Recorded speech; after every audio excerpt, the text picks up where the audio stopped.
What paranormal activities have you witnessed? A package of corn tortillas literally jumped off the shelf and onto the floor once at a large grocery store right in front of me. They did not slide nor did they fall. There was no one else around. I thought it was a sign to make enchiladas or something, but it was also quite frightening. Lights turning off, on. Items flying off of shelves, counters. One time when I was home at night by myself, I saw something move out of the corner of my eye. I looked over and the bottom of one half of my scarf that I had draped over the top of my bathroom door was suspended at a 20-degree angle, including the tassels in mid-air. At this point so many things were happening in my apartment, including physical welts down my back, that I was terrified to be in it. I ended up getting dressed and going outside the building before I broke down crying and called my grandma to come pick me up. A different time my friend and I were outside the building smoking when we heard what sounded like someone thrashing my apartment. I'm talking chairs being smashed into walls, shelves being tipped over. I was the only person living in the building at the time. We raced upstairs to catch whoever it was, but not a single thing was moved in my apartment and all the other units were locked. I checked. I never saw a ghost, apparition, shadow, etc. When we first moved in, everyone hated coming into our building. They said it felt off. My ex and I never felt that way at first and thought everyone was exaggerating. By the time I moved, I wouldn't speak about ghosts or watch anything remotely paranormal in my apartment. Eventually I watched the paranormal activities at a friend's and cannot describe the chill I felt. Similar things were happening in my own home. Haven't experienced anything like it since I moved. Not sure if this is considered paranormal, but when I get fevers as a child, I would always, in my fugue and pain-infused state, hear a man counting in a very deep voice. He would count from 1 and up. As the numbers get larger, the voice gets louder and more intense. It started to get less frequent as I grew older, and now I do not experience it anymore. I've brushed it aside as a recurring nightmare until only recently. I've learned that my sister would experience the exact same thing when she was younger as well. It's not the scariest thing, but it does send shivers down my spine. Trying to comprehend this. When I was 3, I told my parents that my great-grandmother came to me in a dream and said her feet didn't hurt anymore. I think she had problems due to diabetes or something. She had died that night. They received the call shortly after I told them. Not paranormal, but a spooky coincidence. I work in a cemetery.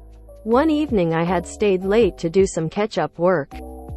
I was taking pictures of some granite samples to have on my phone and had already locked up. I was alone. As I was holding my phone, I heard the doorway to the basement swing open, slam shut, and heard footsteps go down the stairs. I froze. I thought for sure someone had come in. I called out to see if it was someone from maintenance. No reply. I got scared because if it wasn't them, someone had broken in. I stayed still for a bit and listened, then called out again. Nothing. Finally I got brave enough to look.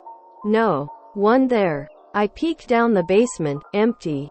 All the doors were still locked. My parents had flown to Houston when I was 11 years old to see a specialist for my dad's lymphoma. It had just returned from remission, but there was no reason to think he was in any imminent danger. I was riding my bike home the day they were to fly back and stopped my bike in the stitch we used to ride down/up on our way back. When I got to the top, I felt a wave of emotion come over me, and without even knowing what I was saying, I told my friend I was riding with that my dad had just died. My friend was like, "What?" I just knew. I rode the rest of the way home to find my grandparents, my dad's parents, bawling on our back porch. I stood there watching them in the doorway for a few minutes, unable to walk out to talk to them. He had died an hour before I got home from school. No phone calls to the school, nor did I interact with anyone that knew prior to riding in the ditch. I just knew when that wave came over me. Again, there was no reason to think he was even remotely close to passing. He had caught pneumonia while in Houston and died from that. When I was 6, slept on a bunk bed in a room alone. The bottom bunk was empty, was meant for my younger brother, but he was too scared of sleeping in a bed alone.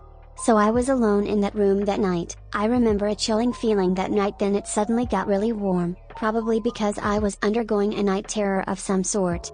Then I start breathing heavily and open my eyes and see the room is empty. My little night light in the corner of the room comforts me back to sleep, except as I closed my eyes I felt a heavy hand petting my shoulder, my eyes rip open and there was no one in the room. As soon as I lay back down the petting continued and I covered my head just pretending to myself that it was my mom. It took me 12 years to stop sleeping with my head under the covers because of that memory. My mom, of course, knew a woman passed away in that apartment before we moved in, so she always believed it was that woman trying to comfort me. Late one weekend night my parents were out at a party, so it was just my sister and I home. I heard my parents come home, so like a kid I instantly shut off all my video games and pretended to be asleep. As a kid I always went to bed with the little lamp on. One hopped in bed and pretended to be asleep when I heard someone enter my room and head for the light on my dresser. Their back was to me and I saw they were reaching for my lamp to turn it off. Just as I had that thought, they turned around and looked directly at me and stared for what felt like forever. I couldn't see much detail. I was peeking through my closed eyes as discreetly as I could, other than a large old-timey looking brown dress, like Victorian era, and what looked like the face of an old woman, where their eyes were. It was very dark and I couldn't make out any details. I saw them smile at me and then shut the light off before I fell asleep. The next morning at breakfast my parents said they were surprised that I fell asleep with the light off since normally I left it on. I asked everybody in the house if they did it and no luck. I have no idea how to explain it to this day. What's even more bizarre is recently I found a picture of my great-grandmother, who died of old age some 40 years before I was born. She was wearing a dark Victorian style dress in the image. 2 days after my son was born, my husband's grandfather passed away. My son was a preemie, and spent time in the NICU, so I didn't attend the funeral, but my husband did. Late in the evening the night of the funeral, I was sitting in a chair, next to my son's bassinet. The baby was sleeping and it was really quiet. A few NICU nurses were around but not close to me. I had this feeling that someone was standing right behind my chair. It wasn't a scary feeling, but when I turned around, no one was there. To be honest, it did make the hair on the back of my neck stand up, but it wasn't a scary feeling per se. After several seconds, the feeling disappeared. It was touch and go for a few weeks, but in that moment, one knew my son would be okay. My husband's grandfather was a kind and devoted man. I'd like to think he was checking on his new grandson. A few months before I arrived in Japan to teach at a school, the third-year homeroom teacher unfortunately died in a drunk driving accident. I never met him and only saw his face once in the school group photo that was taken at the beginning of the year. Fast forward to graduation, I'm sitting with the other teachers in the front of the auditorium, and I see someone standing in the back near the door. It's a tiny town of 3,000 people, so I pretty much knew everyone that showed up. Except this guy. He looked just like that teacher from what I vaguely remembered. I was a bit weirded out, but figured I was imagining things, and just focused on the rest of the ceremony. Afterwards, during the staff debrief meeting, the principal goes, "By the way, did anyone else see Mr. M standing in the back? So glad he came to see his students off." Goosebumps. One time I woke up in the middle of the night and I checked my phone to see the time, and then as I was about to lay down and close my eyes I checked in front of me, and a huge tall humanoid shadow figure was standing there blocking the view of a broken wall clock, and I just started panicking, and it still was there after many seconds, and eventually it just disappeared after I looked away from it for a second. My family and I used to stay in a very affordable beach cottage in the Outer Banks, NC, for a few weeks each summer. It was a converted life-saving station, with a lookout tower and everything. I was just a kid, 13 or 14, when we first started staying there. I used to walk around and talk to the local kids. They were shocked that I was staying there. I didn't believe them, because kids are gonna be kids, and I figured they were just trying to scare me. I was wrong. The first few nights were quiet, but every night after that something would happen. My aunt claimed that her bed raised off the floor and shook violently, knocking her to the floor. She slept in the car for the remainder of our vacation. I'm a bratty kid and just figure she was drunk. I stayed upstairs in the room where they used to keep rescued and dying sailors. I woke up one morning to such loud banging in my room. I was terrified. Nobody was there. One of the beds had overturned while I was sleeping. The next night I woke up to more banging and loud laughter from the tower. I figured it was my sister on the phone, but nobody was there.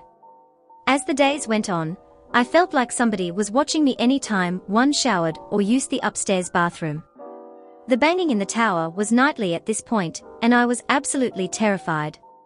One morning I had slept in, being a teenager at all, and woke up to my relatives trying to get into the house after a morning at the beach.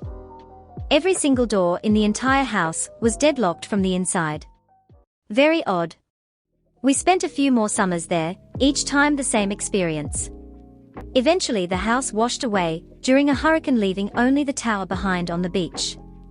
It's a shame, because I'd love to stay there as an adult and see. My mum confessed that my imaginary friend taught me to read, and they were very freaked out about it. Thanks, Duncan.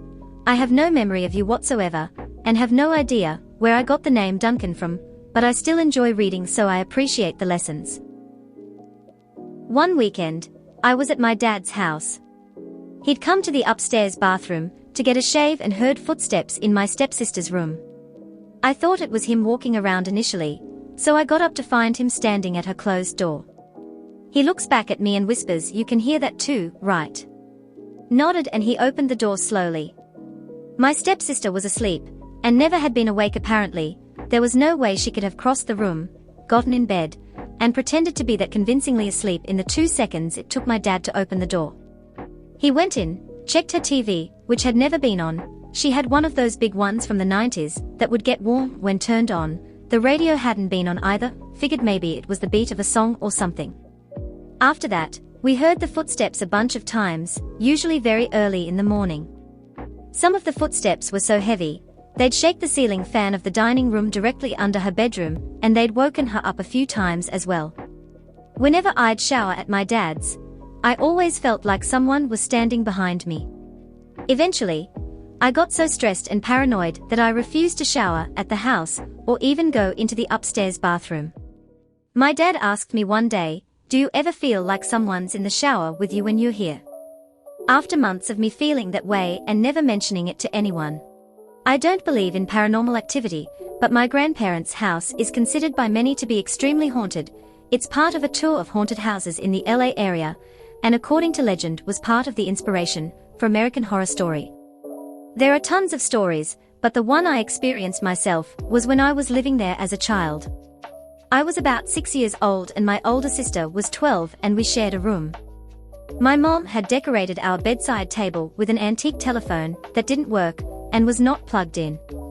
My sister and I were asleep, and for some reason we both woke up at the same time and turned to face each other. I remember feeling an extreme feeling of dread. Then the phone rang in between us. We locked eyes and both hid under our blankets till it stopped ringing. We both thought it was a dream because we didn't say anything for years about it. Then one day she was talking about it and we realized we had had the exact same experience. There are so many more stories, but that's the only one I experienced directly. When I saw this thread, I thought about my experience in Turkmenistan for work. I was in the capital of Ashgabat, waiting for my apartment lease to be approved by the local council, so I had to stay at their hotel. For context, Turkmenistan is also one of the toughest countries to get into, and this was post-pandemic, so even their biggest hotel that used to house dignitaries was also empty and dusty. I fell asleep after video calling my boyfriend. I was awoken with my duvet lifted from one edge, bringing half of it diagonally mid-air, and almost wavy, all while hearing chants by a male voice in my left ear in a language I didn't understand. It was so fast and rough. I tried reciting all the prayers or Quranic verses I could. I was born Muslim, but I don't practice anymore, and it stopped for a short second, only to begin again, with almost a mocking laughter in between the chants. At the same time, I could feel my left-hand fingers being pulled repeatedly. It ended as the sun rose. I immediately called my friend, who was 3 hours ahead in time zone, to just debrief and process what the fuck just happened. Told this to some friends and local colleagues, and yes, they theorized some regional jinns. Of course I checked the fuck out of there that morning and moved into a staff boarding house. Most terrifying experience of my life. I was young, around 6-ish, and sleeping in my bedroom, I woke up extremely early, like my brain making a Metal Gear exclamation point sound. In the center of my room was a man. He was blonde with messy hair, deep blue eyes, tannish, with sandals, torn denim shorts, and no shirt. Like a total surfer bro kind of look. He stood there looking to the left towards the closed windows, then at me, and he smiles softly. He slowly places his finger to his lips and shakes his head slowly, telling me to be quiet. I felt intense fear and closes my eyes tightly for a few seconds, and when I opened them he was gone. Neither footsteps, creaking, or any window or my door were opened. He was there then, suddenly, poof. When I was a teenager, me and some friends were using a Ouija board and nothing was happening. We took a break, moved on to other things like telling dirty jokes and listening to music. An hour or so later, 3 of us are sitting in my friend's bedroom talking, and the board is still on the table in the middle of the room, when all of a sudden the planchette flies off the board and lands on the floor. Just like someone had quickly swatted at it with their hand. We didn't use it anymore that day. Thanks for watching. Like and subscribe to see more videos like this one. My goal is 500 subscribers so I can monetize my channel and get that $1 bill.